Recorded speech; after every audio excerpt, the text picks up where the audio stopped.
Okay. I didn't say anything at the beginning. The very thought that I was playing it gets me emotional. Forget watching it. I did a video on this. Maybe some of you have seen it, maybe some haven't. Why Unchained Melody for the Nobel Peace Prize Awards? The lady that received the Peace Prize Award is in prison in Iran for standing up for women's rights. She's been in prison for quite a long time. She's got, I think they're 21 years old. She's got two late teen, I think they're 21 years old, though they might be younger than that, but fairly much a young adult, a son and a daughter who haven't seen their mother in a long time. It's been said that if she were to, I guess, renounce her position on women's rights, that they would let her go. She's still in prison, pressing women's rights. You know, that you tell me, what kind of conviction does that take? To not only be in prison that long, but to be away from your family that long. It's that's a lot. So that's why I'm sure that's part of the reason she won prize, the Peace Prize award.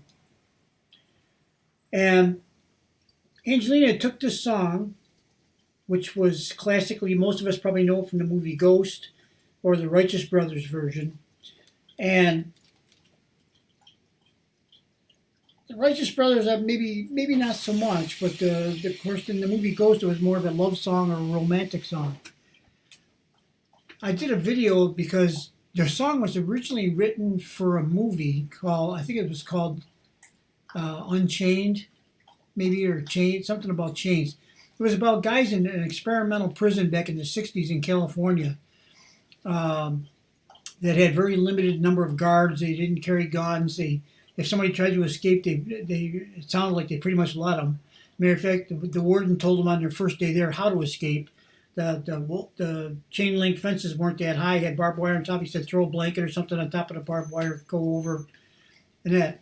But the problem with it was if you got caught, they'd add more time on your sentence, and they would never send you back to that prison again. You go to a regular prison. Okay, so there's risk and reward, right? If you think you can get away with an escape, you might be able to get away. For how long? Who knows? Not too many people, I think, get away forever. But, so the prisoners were in this constant state of anguish, really, because this prison let families come in, and they had almost like a picnic environment for them to visit with their families, their kids, their spouse, whatever. And it was very loose and open by the looks of things. But again, this, the hunger to be with your family versus the risk of getting caught and add more time on your sentence. I mean, it's they lived with that every day. They could escape anytime they wanted. but then what?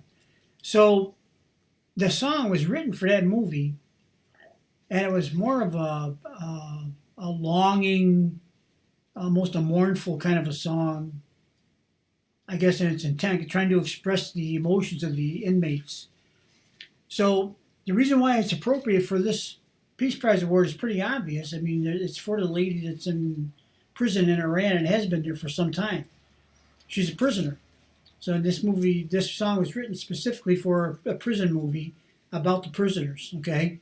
So I did a video about it. I actually played the whole movie, and then you could really get a feel for what was going on there. Now, I'm not saying I have sympathy for inmates. If you did something wrong, then there's a price to be paid. I guess, and that's the way the system is set up, so that's how it goes. But, I also know that probably every single situation of anybody in prison, their circumstances are unique. I don't believe that any two people, well, maybe so. Without giving it a lot of thought, I wouldn't be able to come up with anything, but I don't think people commit the identical crime. They can't, because you can't be two people in the same spot at the same time doing the same thing, right? So it's just, I think it's so interesting that Angelina obviously knew the history of the song, and she put it in here, and then she sang it like it was originally intended to be sung, with that mournful, soulful anguish sort of thing, but yet so beautifully too. So anyway, I won't talk anymore, but I'm just putting this up here. I came across it when I was looking for some other stuff, and I said, you know what? That song is so great. It's so beautiful the way she does it. The setting, the Nobel Peace Prize awards. I mean, this is a pretty good sized venue, right? And there was a reason and a purpose behind everything there. So I thought, well, let me just put it up here as a standalone. It is definitely a standalone masterpiece. I was going to put it with some other ones. Angelina has sung this song a few other times, and I was going to make them, put them all together. But I thought, no, you can't. This one's got to stand alone. It deserves a spotlight. All right, guys. Well, thanks for watching, and we'll see you on the next video. I hope I didn't bore you with my yabbering, but I do that sometimes. Those that are familiar with me know that. So I hope you enjoyed the song. I'm gonna put a full screen version of this after I end it. Okay, so you'll have that to reflect on if you want to go watch it again. Because I think the whole thing is just so beautifully done. I mean, it's this Norwegian television station, NRK, I think it is too. They do a great job filming these kind of things. They filmed Angelina a number of times, and every time it's a high quality production. Of course, they're a television station, so you would expect it, but it just seems like there's quality so much higher than we normally see. So have a good day, guys. Bye bye.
Time